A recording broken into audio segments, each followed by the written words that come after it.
Good day, ladies and gentlemen, and welcome to planning a video weeks ago, only to have Tactical Potato make the exact video I was going to make. And now it's going to look like I'm copying him. Otherwise known as an inevitable plagiarism lawsuit. Inadvertent plagiarism aside, welcome, ladies and gentlemen, to a Baruuk deep dive video.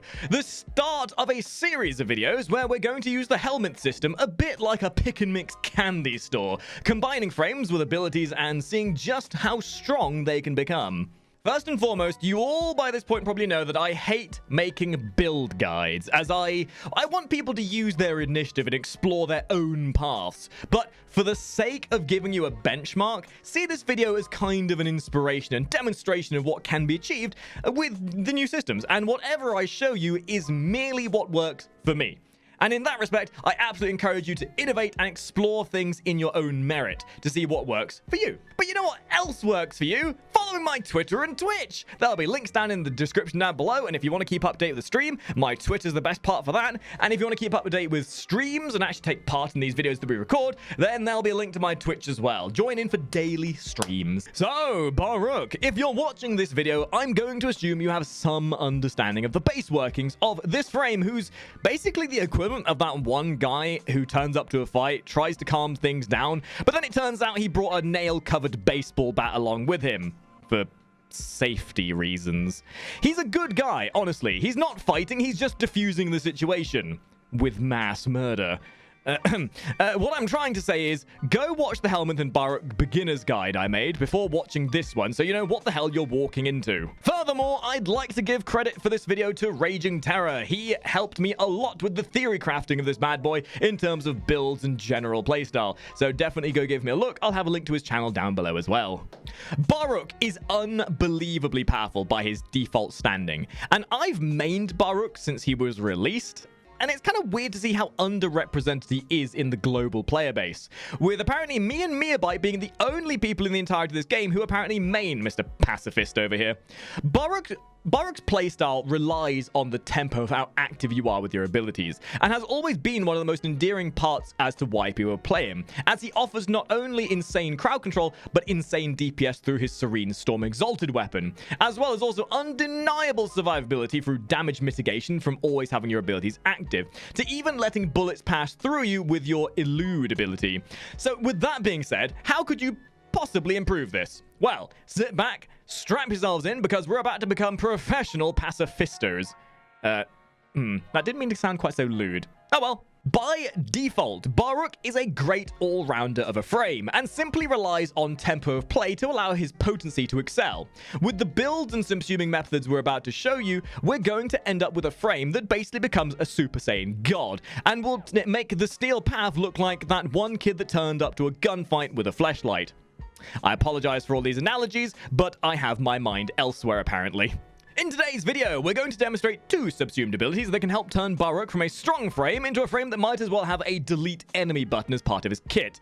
And speaking of abilities, the ability that you're going to sacrifice for all subsumed abilities will be Elude. The main reason for this is being that although it's great for survivability, your Lull and Desert Wind are far more pivotal, and they also then offer mitigation and can generate more than enough restraint reduction for you to not need Elude in the first place. And realistically, Elude is the least necessary of Baruuk's kit to maintain his tempo and playstyle. The first of the abilities we're going to look at in terms of subsuming is Smite, a good all-rounder for any frame to gain. But with Baruuk, it'll go even further.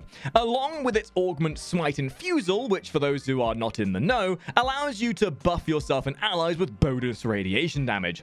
This in turn synergizes immensely well with how Serene Storm is dished out. Plus the combination of that with Baruuk's reactive Storm augment ends up turning your Serene Storm into a Storm of Destruction. However, as much as what's on screen may look impressive, allow me to show you how the setup for this works, as there's a few things you need to do to be able to maintain the red crits and the overall potency you're going to need, as well as also the scalability that allows for peak frame performance. This then will carry over into most general playstyles of Baruuk as well as most of his subsumed playstyles. The first and probably the most important thing to realize is your pet choice. Now you might be saying, but why does a pet matter? Well, utilizing Helios with the Deconstructor in this instance, we're going to be utilizing the Gladiator mods, as their passives, even when applied to a companion, will carry over to your frame. So utilizing the Gladiator mods set bonus, which allows for scaling crit chance based on how many you have equipped, this will then allow your overall damage and crit chance to be improved as a result. The second and other most important pivotal part to this kind of playstyle is the weapon choice. Now, for all intents and purposes, we're going to be using the Venka, as its passive allows for a quicker and much more efficient combo count build. That, or an alternative, would be either Casa War, Legion, or Orthos, as not only are you getting the fast attacks from their passives, but you also get immense slash procs. That, combined with a quick combo build time, allows for you to scale your damage much more efficiently. The only thing you might find troubling here is that enemies might die too quickly for you to scale your damage efficiently. This is where the issue lies, where this build is sort of more preferred to higher level enemies, because at lower levels, enemies are only going to take maybe 1 or 2 hits before they die, which means it's going to be harder for you to build just your combo count. And seeing as this entire thing relies around your combo count, you'll kind of see why this kind of prefers its methodology towards Steel Path and higher level enemies. However, that doesn't mean you can't use this for low levels, as it still pumps out a crap ton of damage. But if you fancy going for a default build, you can also just try out the regular build. Now, the third and most important other element to look at this is your focus tree. Going with Naramon and Void Spike allows your combo counter to degrade a lot slower. This in turn will allow your damage and your combo of Gladiator mods to be much more consistently have a much more consistent uptime, as it were. As a side note and completely optional element to this, things that can complement this are the arcanes you choose. Arcane Energize will allow you to have a lot more uptime on your energy, as well as also better energy conservation. And then a alternative good arcane choice is Arcane Fury for even faster punches and attacks to build up that combo counter of yours. As far as builds are concerned, I already have a default build that I've shown off before, and I'll have it on screen for the time being. This build works immensely well and is what I would call the Destroyer. It works immensely well for solo play, and even without any subsumed abilities, this will function immensely well for all content.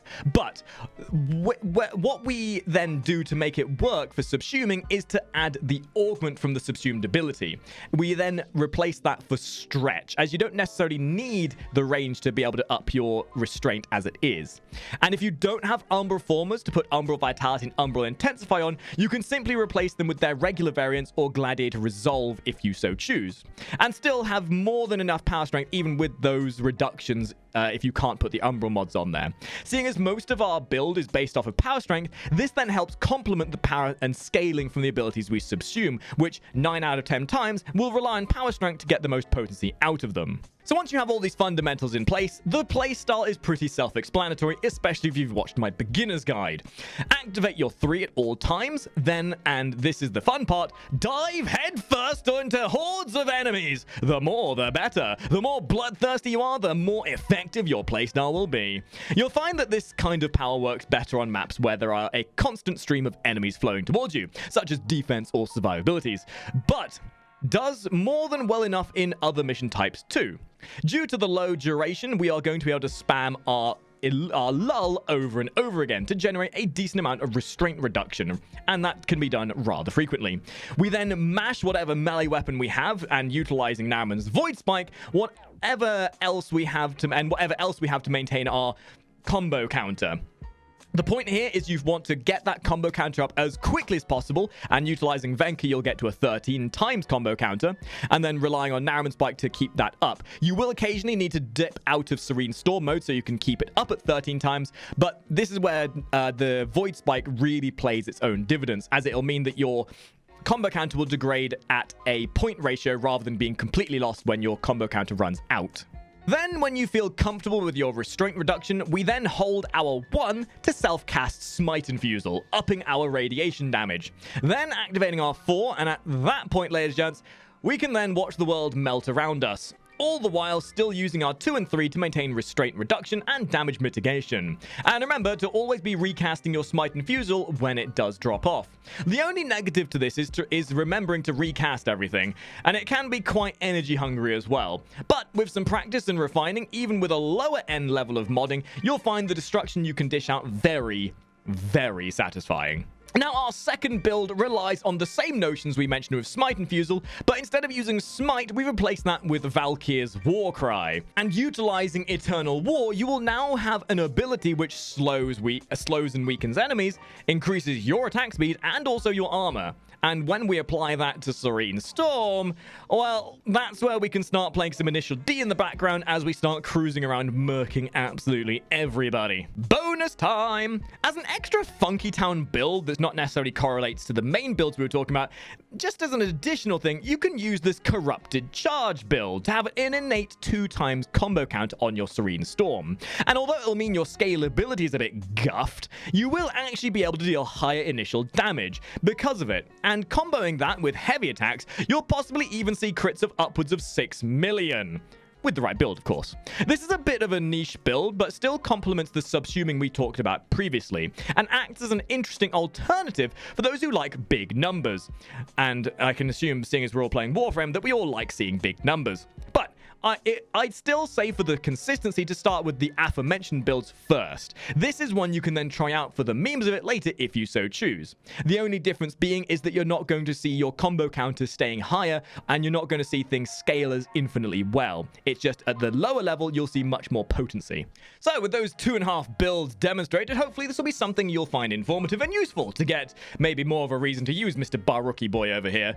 And if this is the kind of video that you would like to see more of, where we deep dive frames utilizing subsuming, please let me know. I always try and take a priority to making my guides towards a new player's incentive, so we want to try and make things as transparent and as easy as possible. But if you guys like the idea of seeing more in-depth analyses, then please do let me know, and I can definitely start putting some more of this kind of content out there. Otherwise, there's a lot more helmet related content coming soon. We got some new beginners guides coming up. Hopefully you'll look forward to that. As always, if you want to join in with the recording of these videos, then there'll be a link to my Twitch down below. Check out Ragingterror to see someone else who's also very good with theory crafting and this kind of stuff. And of course, as always, follow my Twitter as well. Hopefully you've liked the video. If you have, share it, like it, subscribe if you haven't already, and I'll see all of you top hatters in the next video. And hopefully Tactical Potato isn't going to sue me for plagiarism.